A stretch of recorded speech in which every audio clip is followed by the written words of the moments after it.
Imagine conquering half the known world, defeating empires that ruled for centuries, only to be betrayed by the men who marched beside you. Your soldiers stop. They refuse your orders. They demand to go home. They say you have changed. They say you are no longer one of them. This is not a battlefield. This is worse. This is Opis, 323 BC, and Alexander the Great is surrounded by silence and resentment. Any other king would threaten, punish, or kill. Alexander does something far more dangerous. He speaks. He strips his men of excuses. He forces them to look at their past, their poverty, their fear, and the impossible rise they achieved with him. This is not motivation. This is domination through truth. Every sentence cuts, every memory burns. By the end, there are no rebels left, only soldiers ashamed of doubting the man who gave them the world. This is why many historians call it the greatest speech in military history, not because it was loud, but because it was unstoppable. By 323 BC, Alexander was no longer just a king. He was a legend. His army had crossed deserts, rivers, and mountains no Greek force had ever imagined. They had crushed Persia, marched into India, and returned richer and more powerful than any soldiers alive. But success creates distance. At Opis, his Macedonian veterans believed Alexander favored foreigners. They felt replaced. They demanded discharge. They wanted to go home. A mutiny erupted, not with weapons, but with defiance. This moment could have ended the empire. A divided army is a dead army. Alexander understood one truth: force would fail. He needed their minds. He stood before them not as a god, not as a tyrant, but as a man who had bled beside them. What followed was not a speech for comfort. It was a reckoning. He would remind them who lifted them from nothing, and he would do it so brutally that resistance would collapse. Alexander's speech, the ultimate power move. Picture this. An army stands against their king, thousands of battle-hardened soldiers, men who conquered the known world, men who crushed empires, and now they're done. They refuse to march. They want to go home. This is mutiny, and standing before them is one man, Alexander the Great, 29 years old, bleeding from countless wounds, and about to deliver the most devastating speech in military history. What happens next will break them completely. Alexander doesn't beg. He doesn't plead. He doesn't promise rewards. He reminds them who they used to be. "Do you remember?" he begins. His voice cuts through the tense silence like a blade.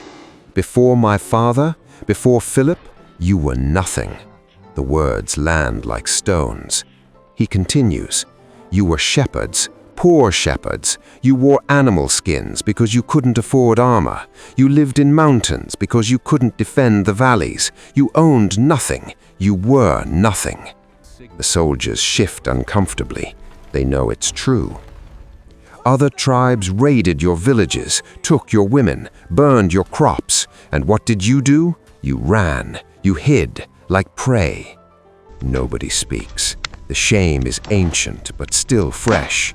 "You were slaves to fear," Alexander says, "servants to anyone stronger. That was Macedonia before Philip. That was you." But then his tone shifts, not softer, sharper. "My father changed everything. Philip didn't just give you swords, he gave you dignity." He paces now. Every soldier watches. He took shepherds and made them citizens. He took farmers and made them warriors. He didn't just arm you, he transformed you. The words build momentum. He taught you formations, the phalanx, the sarissa. He gave you tactics that made armies twice your size retreat in terror. Heads nod involuntarily. They remember those days. He gave you cities instead of caves, wives instead of loneliness, respect instead of mockery. Alexander stops, looks directly at the crowd. He turned prey into predators. And you became masters of Greece. A pause, heavy with history. That was Philip's gift. He made you human. He made you men. But then Philip died, Alexander says. His voice drops. The emotional shift is surgical. A boy king, 20 years old. They said Macedonia would crumble. They said you would scatter like sheep. He lets the memory breathe. Persia laughed the loudest. Darius thought we were nothing, a small kingdom, a temporary problem. The Persian Empire stretched from Egypt to India. Their fleet controlled every sea. Their armies numbered in the hundreds of thousands. Alexander's eyes scanned the troops. They owned the world, and we had barely held Greece. Another pause. So I asked you to follow me. I crossed the Hellespont when Persia ruled the waves. We stepped onto Asian soil when their fleet could have crushed us at any moment. Do you remember? Some of you wanted to wait, build ships, prepare. His voice hardens, but we didn't wait. We marched. The energy shifts. Pride creeps back into the crowd.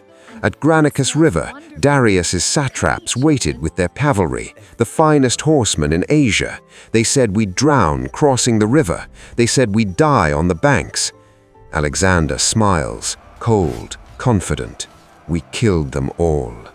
Murmurs ripple through the ranks. Issus, Darius himself came with his personal army, 500,000 men. He thought numbers would win. He thought his wealth would save him. A bitter laugh.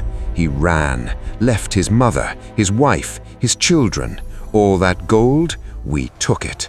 All that territory, ours. The momentum builds. Tyre, they said it was unconquerable, an island fortress, the strongest walls in the world. So we built a bridge through the ocean, and we tore those walls down stone by stone.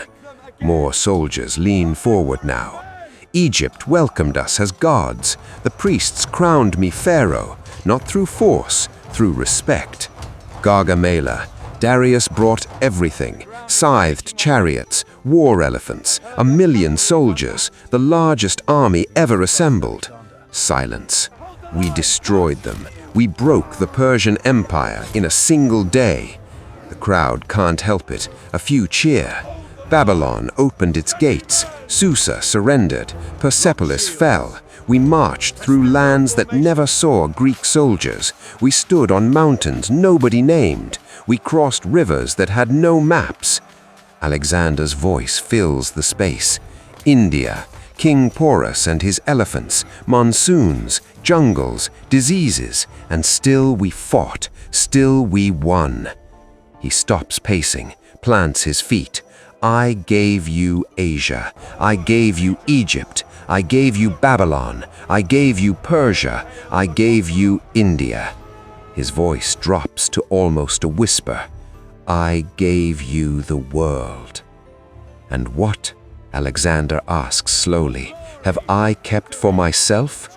The question hangs. This cloak? He gestures to his battle-worn cape.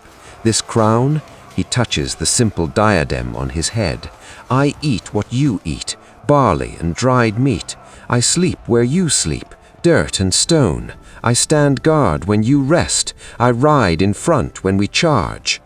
The truth stings. My tent is no larger than yours. My wine is the same wine. My bread is the same bread. He steps forward. Every coin we captured, I gave to you. Every treasure, yours. Every captured city, I let you plunder first. The guilt starts creeping in. Some of you have estates now, servants, gold enough to buy kingdoms, and you earned it through blood and courage. A beat. But so did I. You think I've lived a soft life? Alexander's voice turned sharp, dangerous. You think I stood back while you fought? He starts unlacing his armor. "Strip," he commands. "Any man here, show me your scars." Soldiers look at each other, confused, uncomfortable. "Go ahead," Alexander insists. "Show the wounds you earned, the proof of your service." A few soldiers lift their tunics, scars from swords, arrow marks, spear wounds. Alexander removes his breastplate. His torso is a map of violence. This, he points to a deep scar across his ribs. "Granicus, a Persian cavalryman's sword, nearly killed me." He turns, shows his back. "This, an arrow, Gargamela, still hurts when it rains." He points to his thigh. "Stone sling, Damascus, shattered the bone." His shoulder, spear, Issus, went clean through. His chest again, arrow, India, pierced my lung, couldn't breathe for 3 days. He lists them methodically, clinically. Sword, club, catapult stone, javelin, dagger, arrow, arrow, arrow. The soldiers stare. Some look away in shame. "Every wound earned for your glory," Alexander says. "Every scar taken so you could live." The weight becomes unbearable. "Your debts," Alexander continues. "Every coin you owed before we left Macedonia, I paid them. All of them." Soldiers remember. It's true. "You're dead? I built tombs, raised statues, wrote their names in stone so history would remember." Eyes drop to the ground. "Your families? Freed from taxes forever. Your wives and children live on my coin. They eat because I provide." The generosity was real. They know it. "And in battle," Alexander's voice hardens again, "not one man under my command died fleeing. Not one turned his back to the enemy, because you fought like lions, like gods." Pride and shame war in every heart. "I gave you everything I promised, and more." Then Alexander goes quiet, too quiet. "But if you're tired," he says softly, "if this is too much, if you want to leave," he spreads his arms, "then go." The word hits like a thunderclap.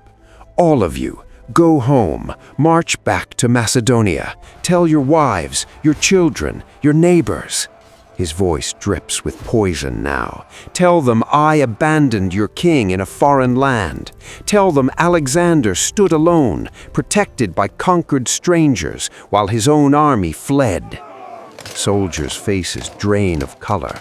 "Tell them you left the man who gave you the world because you were tired, because you wanted comfort, because your courage finally broke." He steps back, opens his arms wider. "Go! I won't stop you.